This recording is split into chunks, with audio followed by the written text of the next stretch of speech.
दोस्तों, जैसे कि बहुत सारे लोग मुझे जानते हैं। मेरा नाम है प्रदीप कुमार। लेकिन कुछ लोग ऐसे होंगे इस मीटिंग में जो मुझे आज पहली बार सुन रहे होंगे, तो मैं उनको अपने बारे में बताना चाहूंगा।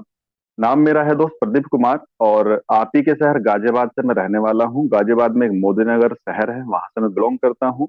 एजुकेशन में मैंने एमसीए किया है 2012 बैच में।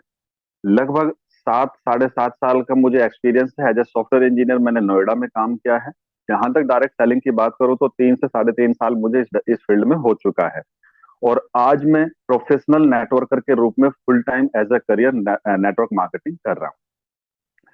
दोस्तों, जो आज की ट्रेनिंग हम करने जा रहे हैं, जो आज का हमारा ट्रेनिंग का पार्ट है, वो है सक्सेस प्रिंसिपल। अब ये सक्सेस प्रिंसिपल है क्या, इसको हमें धीरे धीरे करके एक एक करके समझना है। तो सबसे पहले हम बात करेंगे once I decided I give my 100%।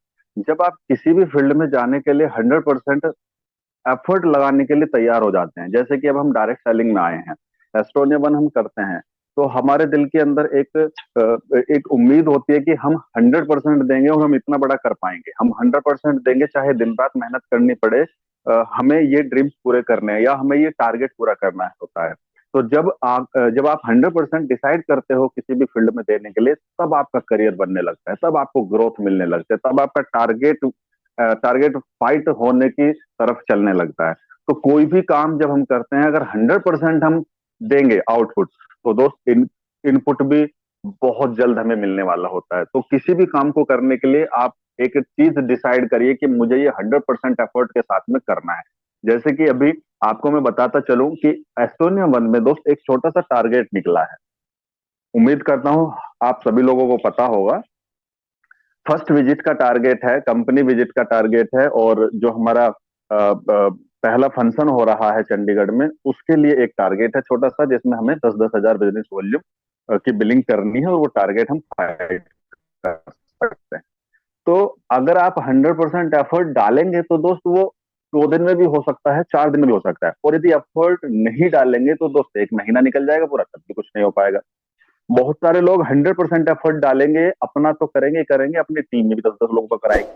तो किसी भी काम को अगर करते हो आप, तो 100% एफर्ट के साथ में दोस्त करना चाहिए। राइट? अगर 50-50% करोगे तो दोस्त ना तो आप किससे कोई भी काम हो पाएगा। 50-50 अगर रखेंगे, तो किसी भी काम को करना है तो 100% एफर्ट के साथ में करना है।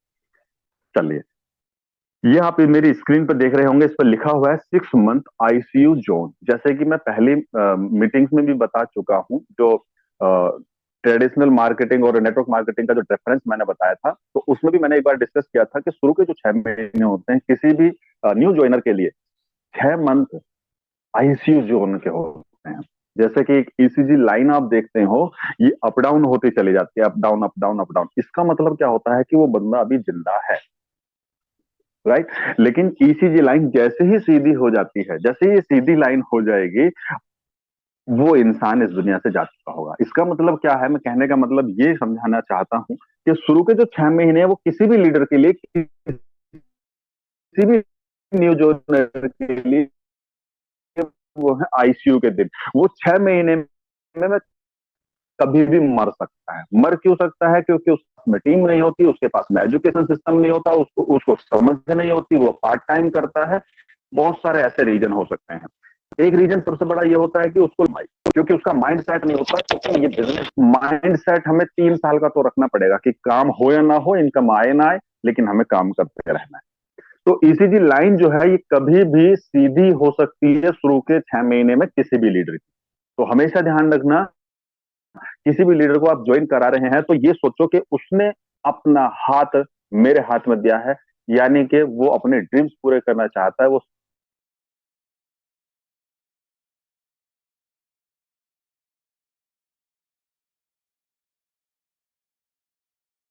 आवाज ब्रेक हो रही है सर।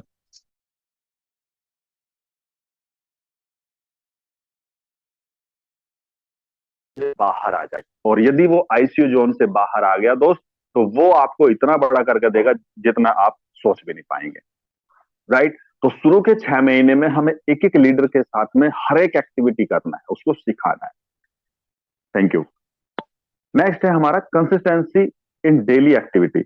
देखिए, जब हम डेली एक्टिविटी करते हैं, चाहे हम ट्रेनिंग करें, चाहे हम प्लान करें, चाहे हम ग्रुप मीटिंग करें, चाहे हम किसी प्रोग्राम में जाएं या अपने लीडर से मिलें या अपने अपलाइन से मिले, कुछ भी एक्टिविटी करें, लेकिन डेली बेसिस पे हमारी एक्टिविटी होनी चाहिए। यहाँ पे लिखा है कंसिस्टेंसी इज एवरीथिंग।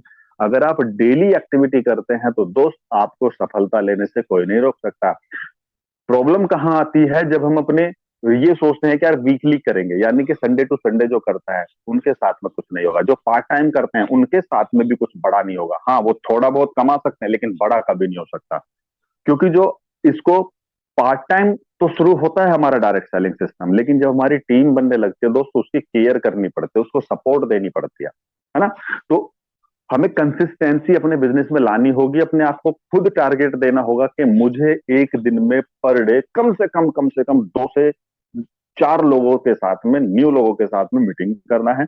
कम से कम एक मुझे अपने लीडर्स के साथ में ग्रुप मीटिंग करना है, और कम से कम एक मीटिंग मुझे अपने अपलाइन के साथ में करना है। डायरेक्ट अगर हम डेली एक्टिविटी करते रहेंगे तो दोस्त हम कभी निगेटिव नहीं, हम एक्टिविटी करेंगे तो हमारा माइंड सेट ग्रोथ करेगा, हम एक्टिविटी करेंगे तो हम सिस्टम में बने रहेंगे, हम एक्टिविटी करेंगे तो हम अपने अपलाइन की नजरों में भी बने रहेंगे और टीम की नजरों में भी बने रहेंगे। लेकिन जब हम एक दिन छोड़ करके या 2 दिन छोड़ करके या वीकली परफॉर्मेंस दिखाते हैं तो दोस्त लीडर भी ये सोचते हैं कि यार ये तो कभी कभी आता है, इसके बस की नहीं है कुछ भी, यू नो। तो कोई भी एक्टिविटी हो, आपकी डेली एक्टिविटी होनी चाहिए, कंसिस्टेंसी होनी चाहिए आपकी। Next, work with speed because success love speed, right. अभी जैसे कि मैं बता रहा था कि स्पीड के साथ में हमें काम करना है। ऐसा नहीं है कि आज कर लिया और फिर हम 4 दिन के लिए घर बैठ गए, कल कर लिया हम 1 हफ्ते के लिए घर बैठ गए। नो, अगर आपने डिसाइड किया है कि मुझे ये टारगेट जो 10-10 हजार बिजनेस वॉल्यूम का है ये फाइट करना है, तो भाई 1 महीना क्यों, 10 दिन में क्यों नहीं हो सकता, 5 दिन में क्यों नहीं हो सकता? हो सकता है, बिल्कुल हो सकता है। ये सोचिए कि अगर मुझे अपना 5 दिन में करना है या मैं अपना 10 दिन में कर लूंगा, तो आने वाले 20 दिन में मैं और 2 4 5 लोगों को करा सकता हूँ ना टारगेट। लेकिन अगर पूरे महीने हम खुद ही लड़ते रहेंगे, खुद ही जूझते रहेंगे, तो टीम का कब कराएंगे? तो जब हमें काम ये करना ही है तो फिर उसमें इतना विलंब क्यों, जल्दी क्यों नहीं? हमें ये प्रयास करना है। और दोस्त हमेशा ध्यान रखना, अगर आप इस तरीके से इस स्पीड में काम करेंगे अपने लिए 1 हफ्ते के अंदर अंदर, फिर 5 लोगों के लिए या 10 लोगों के लिए काम करेंगे, अपनी टीम के लिए काम करेंगे, तो ग्रोथ बहुत जल्दी मिलेगी, राइट। तो जिस काम को आपको 1 महीने में करना है और उसी काम को अगर आप 10 दिन में कर लेते हो तो 20 दिन का आपको ग्रेस पीरियड मिलता है, यानी कि इन 20 दिनों में आप अपनी टीम का भी टारगेट करा सकते हो क्वालिफाई। तो यहाँ पे लिखा हुआ है, पढ़ सकते हैं, work with speed because success love speed. Success भी उन्हीं के पास में आती है दोस्त जो स्पीड के साथ में काम करते हैं, अपनी टीम को ग्रोथ दिलाते हैं स्पीड के साथ में, राइट। आगे बढ़ते हैं। बिल्ड ऑन कॉन्फिडेंस लेवल, आपको अपना कॉन्फिडेंस लेवल बढ़ाना पड़ेगा दोस्त। कई लोगों के दिमाग में आया होगा कि यार 10-10 हजार बिजनेस वॉल्यूम कैसे मेंटेन होगा पहले महीने में, अभी तो प्रोडक्ट भी नहीं है, अभी ये नहीं है, अभी वो नहीं है। नो, आप देखेंगे दोस्त 3 मार्च को जो हमारा प्रोग्राम होने वाला है उसमें बहुत सारे लोग आपको अचीवर के रूप में दिखाई देंगे, जो टारगेट जीत करके जाएंगे। क्यों? क्योंकि उनका कॉन्फिडेंस लेवल हाई है, क्योंकि वो सोचते हैं कि मैं भी टारगेट जीतूंगा और मेरी टीम में भी लोग टारगेट जीतेंगे। वो फील्ड वर्क कर रहे हैं इस समय, वो निकल चुके हैं अपनी बिजनेस यात्रा पर। कोई 2,000 किलोमीटर, कोई 1,000 किलोमीटर, कोई 500 किलोमीटर, वो निकल चुके हैं अपने घर परिवार से दूर कहीं पर। तो कॉन्फिडेंस लेवल हमें हाई रखना है। अब सोच के देखिए, अगर आपके साथ साथ अगर 10 लोग टारगेट अचीवर करके चले गए उस प्रोग्राम में, तो आपका कॉन्फिडेंस लेवल कहाँ होगा मार्च में काम करने के लिए? अगर फरवरी में आपके साथ 10 लोग टारगेट फाइट करके चले जाते हैं, तो मार्च में कितना बड़ा हो सकता है, ये विचार करके देखिए एक बार। तो कॉन्फिडेंस लेवल इतना हाई रखिए अपना बिजनेस को लेकर के, प्लान को लेकर के, प्रोडक्ट को लेकर के, अपलाइन को लेकर के, सिस्टम को लेकर के, कि आपको कोई पछाड़ ना सके, राइट। क्योंकि जब हमारा कॉन्फिडेंस लेवल हाई होगा तभी हम किसी का सामना कर पाते हैं, तभी हम किसी से कंपेयर कर सकते हैं चीजों को। तभी आप किसी के सामने, अगर बैठा हुआ बंदा आपके सामने है, वो आपके हाई एजुकेशन वाला है या आपसे ज्यादा बड़ी एज वाला है, तो तभी आप बातचीत कर पाएंगे उनसे। लेकिन कॉन्फिडेंस लेवल आपका हाई होना चाहिए दोस्त, कंपनी के प्रति, प्रोडक्ट के प्रति, सिस्टम के प्रति, प्लान के प्रति, अपलाइन के प्रति, हर एक बंदे के प्रति आपका कॉन्फिडेंस लेवल 7 के आसमान पे होना चाहिए। तभी कॉन्फिडेंस अगर हाई होगा तो सामने वाला जो इंसान है वो आपको 100% ज्वाइन करेगा। और देखना आप कॉन्फिडेंस को अगर आप हाई रखते हो तो 101% नहीं, 50,000% आप अपना टारगेट को फाइट करके जाने वाले हैं 3 मार्च के प्रोग्राम। सारा कॉन्फिडेंस के ऊपर गेम है। नेक्स्ट में बात करूं तो दोस्त यहाँ पे लिखा हुआ है build on network in many cities. Yes, ये 100% ट्रू है दोस्त। हमें एक जगह अपना नेटवर्क बिल्ड नहीं करना, बल्कि पूरे इंडिया में नेटवर्क बिल्ड करना है। जितना जल्दी से जल्दी हो सके आप अपना अलग अलग सिटी में नेटवर्क बिल्ड करिए। कहीं पर भी 3 महीने से ज्यादा, तो मैं ये कहूंगा कि 3 महीने से ज्यादा कहीं पर भी वक्त नहीं देना आपको। 3 महीने का वक्त बहुत होता है, बहुत होता है, बहुत होता है। जहां पर भी आप गए हो, 3 महीने के अंदर अंदर वहां के लीडर्स को प्लान देना, ट्रेनिंग देनी, मीटिंग करनी, ग्रुप मीटिंग करनी, प्रोग्राम कराना, ये सारी चीजें आप सिखा सकते हो। लेकिन अगर कहीं पर भी आपको 3 महीने से ज्यादा वक्त देना पड़ रहा है तो दोस्त आपके अंदर कोई कमी है, आपके लीडर्स के अंदर कमी है, आपके अंदर एजुकेशन की कमी है। फिर अपने अंदर देखना मेरे अंदर क्या दिक्कत है। मैं इसलिए भी आपको फोर्स कर रहा हूं कि एक कहानी आपने सुनी होगी दोस्त, अगर एक टोकरी में अंडे हैं, मान लीजिए एक टोकरी में 100 अंडे हैं और उस टोकरी को लेकर के आप चल रहे हैं और गलती से अगर ठोकर लग गई आपकी, तो क्या एक भी अंडा बचेगा? नहीं बचेगा, सारे अंडे टूट सकते हैं। लेकिन जरा सोच के देखिए, आपके साथ में अगर 20 लोग चल रहे हैं और 10-10 अंडे की टोकरी लेकर के चल रहे हैं, यानी कि एक टोकरी में सिर्फ 10 अंडे हैं और 10 लोग चल रहे हैं आपके साथ में, यार ठोकर एक को लग सकती है, दो को लग सकती है, तीन को लग सकती है, लेकिन 7 लोगों के पास में तो अंडे सुरक्षित मिलेंगे ना। तो इसीलिए मैं कहना चाहूंगा कि कम से कम जल्दी से जल्दी आप अपने अलग अलग शहरों में अपनी टीम नेटवर्क बनाइए। कहीं पर एक एक एक टीम में प्रॉब्लम आ सकती है, दो में आ सकती है, लेकिन कम से कम 8 जगहों का नेटवर्क तो आपका सेव रहेगा, राइट। तो जितने ज्यादा से ज्यादा शहरों में आप नेटवर्क बिल्डअप करते हैं, उतना ज्यादा से ज्यादा आपका बिजनेस ग्रोथ कर सकता है, उतना ज्यादा से ज्यादा आप सेव रह सकते हैं। तो मेरा मानना यह है दोस्त, कहीं पर भी आप काम करिए, मात्र 3 महीने, 3 महीने से ज्यादा का वक्त मत दीजिए कहीं पर भी। 3 महीने में उस इंसान को आप एजुकेट करिए ना, उसको आप एक्टिव करिए ना, उसको आप ट्रेनिंग देना सिखाइए ना, प्लान देना सिखाइए ना, सपोर्ट देना सिखाइए ना। यस या नो? तो उम्मीद करता हूं 3 महीने का समय बहुत होता है, और मैक्सिमम सिटी जहां पर भी आपकी फोर्स लगा सको, आप फोर्स लगा सको, वहां वहां जाकर के अपना नेटवर्क बिल्ड करना है दोस्त। आगे चलते हैं। यहाँ पे लिखा है एक्टिविटी शुड बी डुप्लीकेट। जो भी आप एक्टिविटी करते हैं वो डुप्लीकेबल होनी चाहिए। प्लान ऐसा करो जो आपकी टीम आसानी से सीख पाए, ट्रेनिंग ऐसी दो जो आपकी टीम आसानी से सीख पाए, ग्रुप मीटिंग ऐसी करो जो आपकी टीम आसानी से सीख पाए, राइट। तो ये जो भी चीजें आप अपनी टीम में सिखाओगे, टीम की ग्रोथ तो तब होगी ना, आपकी ग्रोथ तो तब होगी ना। अब यदि टिपिकल चीजें करेंगे आप अपनी टीम के साथ में, या बहुत सारी चीजें हम लोग सोचते हैं कि यार ये टीम को पता ना चल जाए, ये टीम को पता नहीं चल जाए, ये टीम ना सीख जाए, मुझे कौन पूछेगा, वरना गलत, हमेशा गलत। मैं अपने आप को बड़ा धन्य मानता हूं कि यार अपलाइन लोग मुझे बोलते हैं कि यार तुम सुबह की मॉर्निंग की मीटिंग कर लो। इसका मतलब क्या है पता है आपको? इसका मतलब ये है कि अपलाइन लोगों की नजर में मैंने इमेज बनाई हुई है, अपलाइन लोग मेरे पे भरोसा करते हैं। यस। तो हमें भी अपनी टीम को इसी तरीके से एजुकेट करनी है कि अगर आप गैर हाजिरी में वो चीजों को संभाल पाए, हर एक चीज डुप्लीकेट आसानी से हो। जैसे यहाँ पे लिखा भी है, मंकी से मंकी डू। एक बंदर जैसा करता है, हजारों बंदर वैसे ही करने लगते हैं। किसी भी पेड़ पे अगर 100 बंदर बैठे हो, एक बंदर अगर टहनी हिलाएगा तो सारे के सारे बंदर टहनी हिलाना स्टार्ट कर देते हैं। इस तरीके का डुप्लीकेशन होना चाहिए, लेकिन राइट डुप्लीकेशन, रॉन्ग डुप्लीकेशन नहीं। रॉन्ग डुप्लीकेशन कैसे होता है सोचिए। किसी भी कारण, किसी भी प्रॉब्लम की वजह से अगर आप अपने अपलाइन को, एक अपलाइन को गाली देते हैं ना दोस्त, तो हमेशा ध्यान रखना, आपके डाउन से 2 गाली मिलने वाली हैं आपको। आप अच्छा काम करोगे तब भी डबल मिलेगा, आप बुरा काम करोगे तब भी डबल मिलेगा। आप अपलाइन के लिए एक पानी की बोतल खरीद कर लाते हो 20 रुपए की, लेकिन आपकी टीम में 2 ऐसे लोग मिल जाएंगे आपको जो आपके लिए पानी की बोतल लेकर के आएंगे। आप अपने अपलाइन को एक बार माला पहनाएंगे, लेकिन आपकी टीम में 2 लोग ऐसे होंगे जो आपको माला पहनाएंगे। इट मीन्स क्या है कि जो भी आपको चाहिए अपनी टीम से, वो हमें अपलाइन को देना स्टार्ट कर देना चाहिए। जो भी आप अपने अपलाइन को देंगे वो आपको डबल होकर के मिलेगा, चाहे वो अच्छी चीज हो चाहे वो गलत चीज हो। और ये चीज आपको हमेशा रियलाइज होगी कि यार मैंने ये काम किया था इसलिए मेरे मेरे साथ में ऐसा हुआ। चाहे आप अच्छा काम करके देख लीजिए, चाहे आप गलत काम करके देख लीजिए, ब्रह्मांड आपको वापस जरूर देता है। जैसा आप करोगे वैसा आपको वापस मिलता है। और आपको रियलाइज भी होगा, 101% रियलाइज होगा कि यार ये मैंने गलती करी थी, इस वजह से मुझे ऐसा मिला, क्योंकि मेरे साथ में ऐसा हुआ है। मुझे खुद रियलाइज होता है कि यार ये मैंने उस दिन ऐसा किया था, तो शायद इसलिए मेरे साथ में ऐसा हुआ। तो डुप्लीकेशन करना है, लेकिन राइट डुप्लीकेशन करना है दोस्त। ये बिजनेस टोटली डुप्लीकेशन का है। आप एक शीशे के महल में रहते हो, जो जैसा करता है वो सब कुछ दिखाई देता है, टीम को भी दिखाई देता है, अपलाइन को भी दिखाई देता है। ट्रांसपेरेंटली मकान में रहते हैं हम लोग। तो दोस्त हमेशा ध्यान रखना, जैसे आप अपने संस्कार अपनी टीम में डेवलप करना चाहते हो, वैसे ही आप अपने अपलाइन के लिए बन के दिखाते हो। राइट। आगे, वर्क विद इन्वेस्ट मेंटेलिटी। दोस्त हमें इन्वेस्ट कहां करना है ये भी ध्यान रखना है।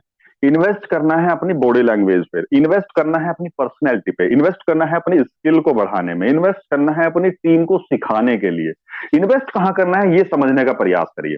देखिए, जब भी आप किसी के पास में आप जाते हैं, अब आप सोचिए, अगर कोट पैंट टाई वगैरह फुल फिल ड्रेस में जाएंगे, नहा धो करके जाएंगे, सेविंग वगैरह करके जाएंगे, तो सामने वाला भी आपकी तवज्जो रखेगा, सामने वाला भी आपको इज्जत देगा, और गलती से अगर कोई बात उसको गलत भी लगी तो आपको रिप्लाई नहीं करेगा दोस्तों, क्योंकि यूनिफॉर्म का बहुत बड़ा इफेक्ट चलता है। अब आप रोड पे जाते हैं, राइट, आप चाहे कितने भी बड़े धुरंधर हो, लेकिन अगर पुलिस वाले ने रोक लिया तो इज्जत बात करते हो या नहीं करते उसके, भले चाहे वो आपका चालान काट दे, लेकिन फिर भी sir sir sir sir sir sir बोल के बात करते हैं। लेकिन वही पुलिस वाला अगर आपको विदाउट यूनिफॉर्म मिल जाए तो क्या उसके डंडे दिखाने से आप रुक जाएंगे? नहीं रुकेंगे। एक डॉक्टर है, डॉक्टर के पास में भी यार वर्दी होती है, अपनी ड्रेसअप होती है, एक वकील के पास में भी अपना ड्रेसअप होता है, तो हम लोगों की एक ड्रेसअप क्यों नहीं? हमारे पास में ब्लैक सूट क्यों नहीं? हमारे पास में रेड टाई या ब्लू टाई क्यों नहीं? हमारे पास में व्हाइट शर्ट क्यों नहीं? क्या क्या फॉर्मल ड्रेस आपको अच्छी नहीं लगती? या जिस ड्रेस में ये लोग बैठे हैं या मैं बैठा हूं, या ये ड्रेस अच्छी नहीं लगती है क्या? तो दोस्त हमें ये डुप्लीकेट करना है अपनी टीम के अंदर भी, यानी कि ड्रेस कोड आपको अपनी टीम में लाना पड़ेगा, black tie, blue T shirt, white shirt. और जरा सोचिए, जब आप और आपकी टीम किसी भी बड़े प्रोग्राम में जाएगी, कंपनी के प्रोग्राम में जाएंगे, और वो अलग ही दिखाई देंगे पूरे एक साथ ड्रेसअप में, सेम ड्रेसअप में, तो कैसा लगेगा आपको? तो अपनी पर्सनैलिटी पे खर्चा कर सकते हैं, अपनी एजुकेशन को बढ़ाने के लिए खर्चा कर सकते हैं, अपनी टीम को एजुकेट करने के लिए खर्चा कर सकते करें, फालतू के खर्चे ना करें। वर्क विद इन्वेस्ट मेंटलिटी, अपने दिमाग में खर्चा करें, अपने दिमाग को बढ़ाने के लिए खर्चा करें, अपने लोगों के मेंटल एटीट्यूड को बढ़ाने के लिए खर्चा करें दोस्त। Right, thank you. आगे चलते हैं। चैलेंज मैक्स मी स्ट्रोंगर। किसी की लाइफ में अगर दोस्त चैलेंज आते हैं, तो ये ना सोचिए कि मुझे टूट जाना है, बिखर जाना है, मैं नहीं कर पाऊंगा, चैलेंज बहुत बड़े आ रहे हैं, 1 महीना हो गया, 2 महीने हो गए, कुछ नहीं हो रहा है। नो, चैलेंजेस क्या करते हैं? आपको स्ट्रोंगर बनाते हैं। हमेशा हमेशा जो चैलेंज आता है आपके लाइफ में दोस्त, ऊपर वाला चैलेंज इसीलिए देता है। एक कहावत भी आपने सुनी होगी कि ऊपर वाला चैलेंजेस उसी की लाइफ में देता है जो एक खिलाड़ी होता है, क्योंकि उसको पता है ये चैलेंज को भी पार कर सकता है। और दोस्त हमेशा ध्यान रखना, जब जब आपकी लाइफ में चैलेंज आएगा, तब तब ये विचार करना कि भगवान चाहता है मेरी एबिलिटी देखना, मेरी क्षमता को देखना, वो चाहता है देखना कि मैं क्या इस चैलेंज से किस तरीके से बाहर निकल पाऊंगा। और दोस्त ये बहुत सही लाइन है कि जब आप चैलेंज से बाहर निकलते हैं, चैलेंज को फेस करके बाहर निकलते हैं, तो आपको सॉल्यूशन दिखाई देने लग जाते हैं। अपने माइंड को हमें हम अगर एक अच्छी डायरेक्शन देते हैं, तो हमें सॉल्यूशंस भी दिखाई देते हैं। चैलेंज हो सकता है, आज आपको सुबह मॉर्निंग मीटिंग में उठने में चैलेंज आ रहा हो कि यार क्या करेंगे मीटिंग में उठ करके, या आंख नहीं खुलती, तो जरा सोच के देखिए, अगर इस चैलेंज को एक्सेप्ट करते हो और आप सुबह की मॉर्निंग मैजिकल ट्रेनिंग में आते हो, तो आपका लिए फायदा होगा या नुकसान होगा? चैलेंज ये भी हो सकता है कि कोई टीम टीम का लीडर आपको रात को 10 बजे बुलाए किसी से मुलाकात करने के लिए, किसी को बिजनेस प्लान दिखाने के लिए। आप सोचेंगे कि यार 10 किलोमीटर मैं कैसे जाऊंगा, रात में ठंड हो रही है। लेकिन जरा सोच के देखिए, अगर आप जाते हो और वो बंदा ज्वाइन होकर के आपसे भी बड़ा लीडर निकल गया, तो कैसा रहेगा? यस या नो? बहुत सारे लोग सोचते हैं कि यार मीटिंग हो रही है, मैं अपने लीडर्स को क्यों बुलाऊं, मैं ही चला जाता हूं। लेकिन जरा ये सोचिए, अगर इस चैलेंज को एक्सेप्ट करते हो और आपकी 10 लोगों की टीम पहुंच जाती है, और 10 लोग वो कॉन्फिडेंस के साथ में मुट्ठी भींच करके डिसीजन लेते हैं, डिसाइड करते हैं कि मुझे भी टारगेट जीतना है, मुझे भी टारगेट जीतना है। जरा सोच के देखिए, जब 10 लोग टारगेट जीत करके जाएंगे, तो कैसा रहेगा आपके लिए? तो दोस्त मैं ये कहना चाहूंगा कि जो जब जब आप चैलेंज को झेलते हो, या जब जब चैलेंज आपकी लाइफ में आता है, तो आप और स्ट्रोंगर बनते हो, और जैसे ही चैलेंज से पार निकलते हो तो आपको सॉल्यूशंस दिखाई देने लगते हैं। तो दोस्त, चैलेंजेस को एक्सेप्ट करना सीखो, उनसे हटना मत सीखो, एक्सेप्ट करना सीखो। ये सोचना कि अगर चैलेंज मेरी लाइफ में आया तो भगवान मुझे निखारना चाहता है, भगवान मुझे हीरा बनाना चाहता है। तो चैलेंज उसी की लाइफ में आता है जो हीरा बनने के काबिल हो। दोबारा रिपीट करूंगा, चैलेंज भी उसी की लाइफ में आता है जो हीरा बनने के काबिलियत रखता हो। अन्यथा आपने एक कहानी और सुनी होगी, छेनी और पत्थर, या मूर्ति का पत्थर वाली कहानी। अगर आप थोड़ी सी छेनी हथौड़ी की मार झेल जाओगे या नहीं झेल पाओगे तो आप टूट सकते हो, बिखर सकते हो। लेकिन छेनी हथौड़े की मार अगर झेल ली तो दोस्त एक दिन आप भगवान की मूर्ति बन सकते हो। जहां आपको माला दिए जाएंगे, जहां आपको मंच मिलेगा, जहां आपको, आपके पास में सिक्योरिटी होगी, सम्मान होगा, सब कुछ होगा, लेकिन वो छेनी हथौड़े की मार तो झेलनी पड़ेगी ना, तभी तो आप सक्सेस होंगे। तो दोस्त, ध्यान हमेशा रखना कि चैलेंजेस अगर मेरी लाइफ में आ रहा है तो मुझे हीरा बनने की तरफ लेकर के जा रहा है ऊपर वाला, मुझे हीरा बनाना चाहता है। राइट, चलिए आगे बढ़ते हैं। Work and plan for my team. अगर आपको प्लान करना आता है तो आप अपनी टीम को प्लान सिखाइए। अगर आपको ट्रेनिंग देनी आती है तो आप अपनी ट्रेनिंग देना सिखाइए टीम में। अगर आपको ग्रुप मीटिंग करना आता है तो अपनी टीम में ग्रुप मीटिंग करना सिखाइए। अगर आपको फंक्शन कराना आता है, फंक्शन ऑर्गेनाइज करना आता है, तो आप अपनी टीम में फंक्शन ऑर्गेनाइज कराना सिखाइए। यानी कि आपको जो चीजें आती हैं अपने लेवल तक, उसको पूरा का पूरा डुप्लीकेट करिए अपनी टीम में। और जहां तक आपको लगता है कि यार ये मुझे नहीं आता, ये मेरे अपलाइन को आता है, तो फिर वो अपलाइन से डुप्लीकेट कराइए। इट मीन्स क्या है कि हमें जल्दी से जल्दी अपने टीम के अंदर हर चीज को डुप्लीकेट करना सीखना। राइट, जितनी जल्दी आप अपनी टीम में डुप्लीकेट करेंगे, सारी चीजें प्लान करना सिखाएंगे, मीटिंग करना सिखाएंगे, ट्रेनिंग देना सिखाएंगे, उतना जल्दी से जल्दी आपको ग्रोथ मिल सकती है, हमें ग्रोथ मिल सकती है। राइट, चलिए आगे बढ़ते हैं थोड़ा। Social media jack for my business.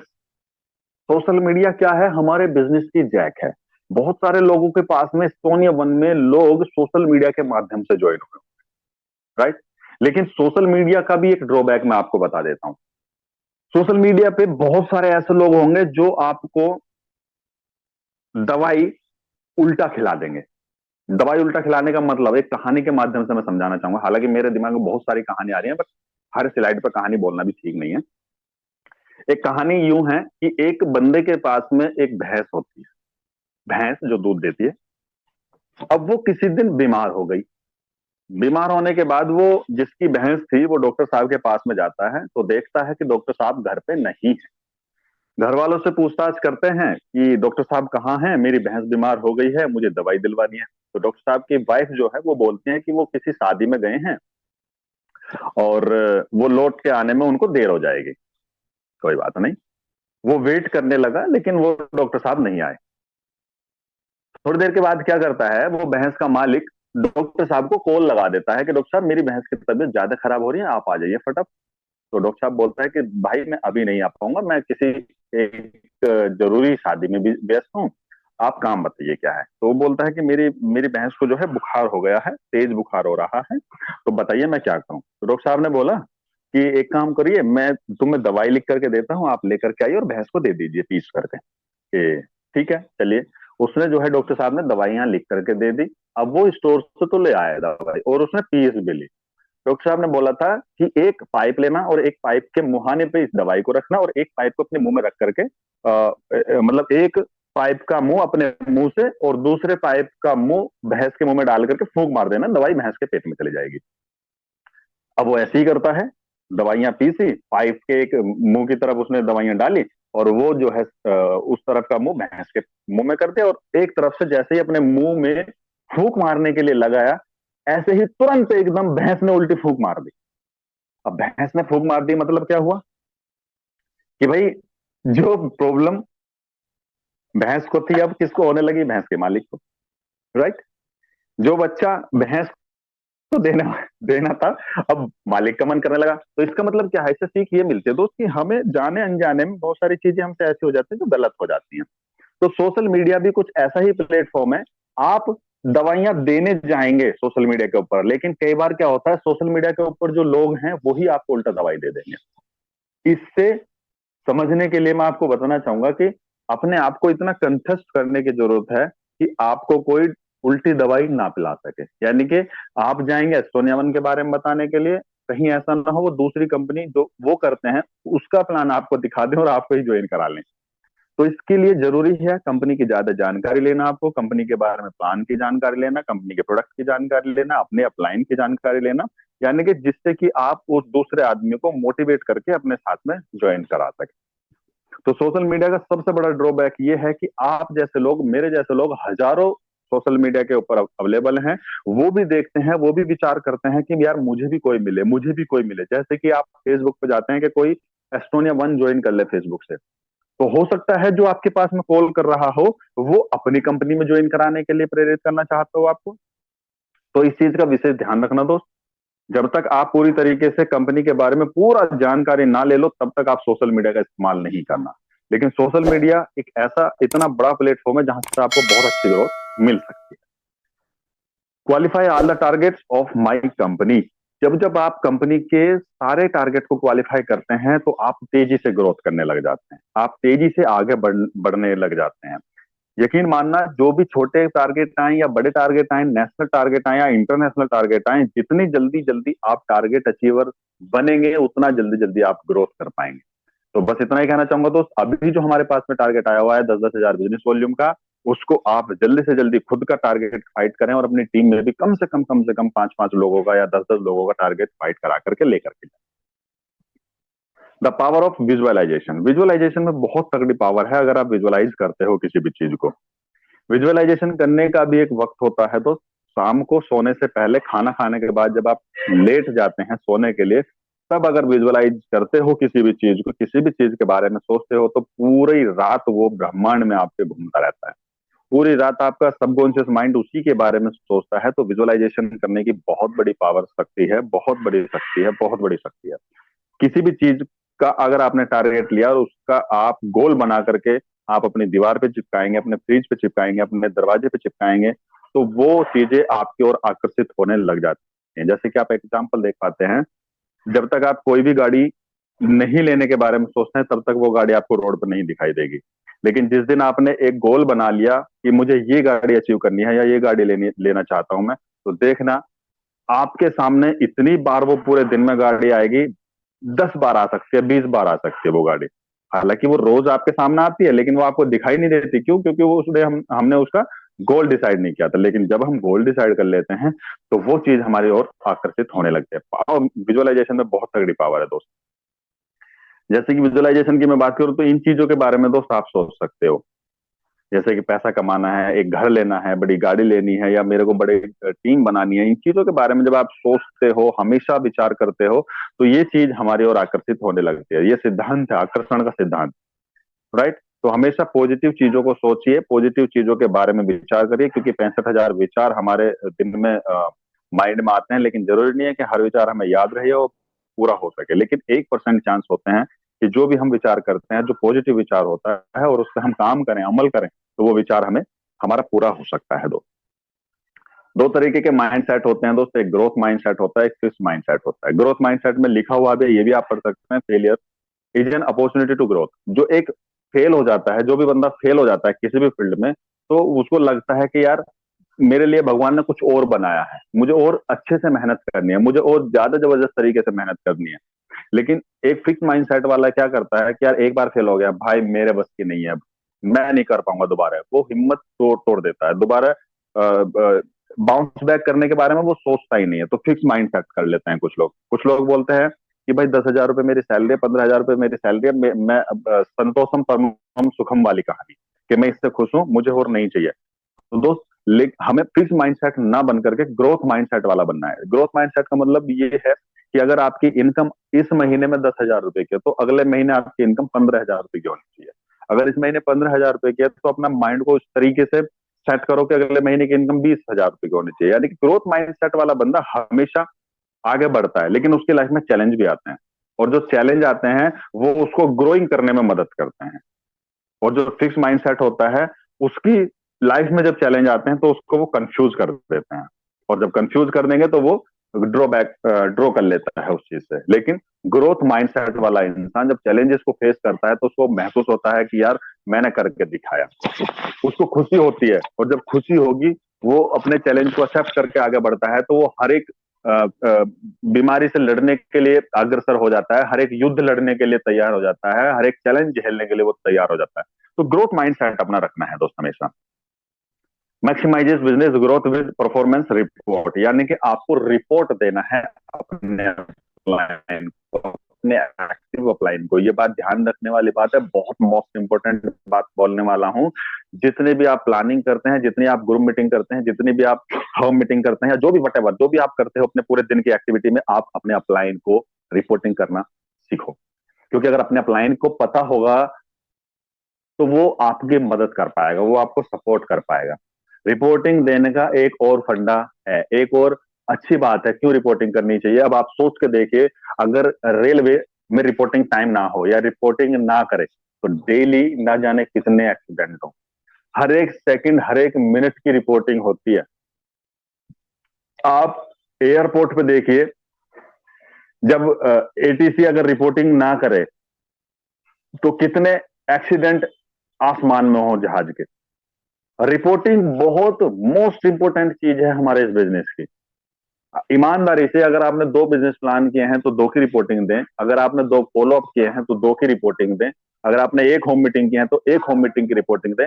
मेरा मतलब कहने का यह है कि पूरे दिन में जो आपने एक्टिविटी करी, ईमानदारी से वो एक्टिविटी आप अपने एक्टिव अपलाइन को जरूर बताएं कि मैंने आज दिन में ये किया, मैंने यहाँ यहाँ गया, या इस लीडर के साथ में गया, या इस अपलाइन से मेरी बातचीत हुई, होम मीटिंग हुई, वट जो भी आपने क्या हो पूरे दिन में, वो आप अपनी रिपोर्टिंग अपने एक्टिव अपलाइन को जरूर करने की आदत डालें।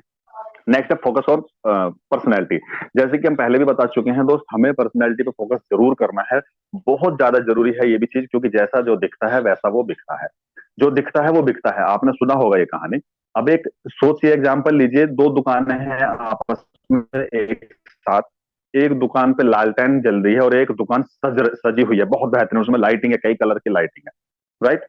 आप कौन सी दुकान से जाकर के माल परचेज करना चाहेंगे? लालटेन वाली दुकान से जहां पे लालटेन की उजाला हो, या जहां पे 50 बल्ब जल रहे हो किस दुकान में, वो चमक रही हो, वहां पे जाना पसंद करेंगे? ऑब्वियसली लाइट वाली दुकान पे। आपको पता है जबकि कि वो 10 रुपए महंगा देगा सामान उस लालटेन वाली दुकान से, लेकिन फिर भी आप लाइट वाली दुकान पे जाना पसंद करेंगे। क्यों? क्योंकि वहां पे वो सामान दिख रहा है आपको, प्रेजेंटेशन उस सामान की अच्छी लग रही है, उसका जो शोकेस में रखे हुए हैं वो आपको अच्छे दिखाई दे रहे हैं। तो इसी तरीके से खुद के बारे में विचार करिए दोस्त, आपको आप भी तो अच्छे लगने चाहिए।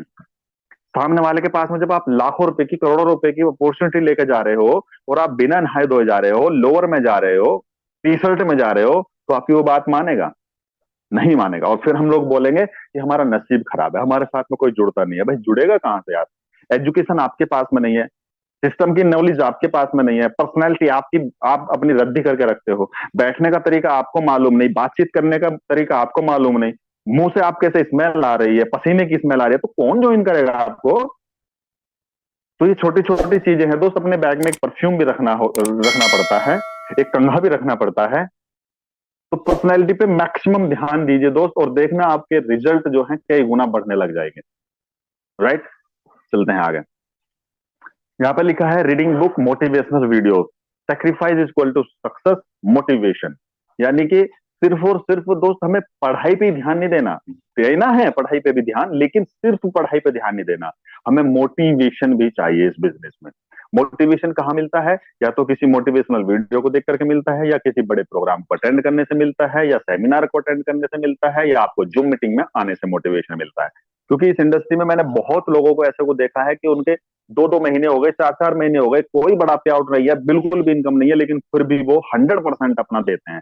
क्यों देते हैं? क्योंकि वो अंदर से मोटिवेट रहते हैं। एजुकेशन के साथ साथ मोटिवेशन भी बहुत ज्यादा जरूरी है।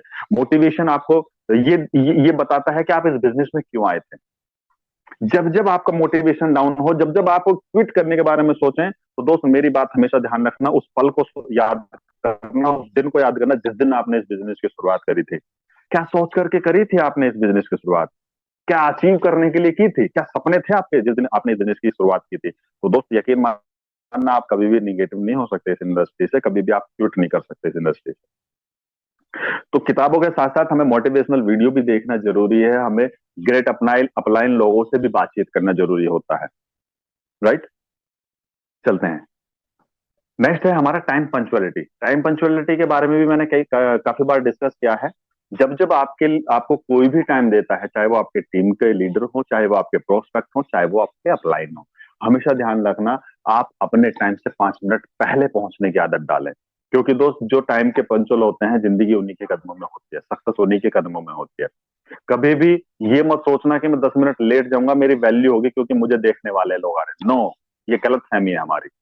बहुत सारे लोग, आप दूसरे दूसरे तरीके से भी सोच कर देखे।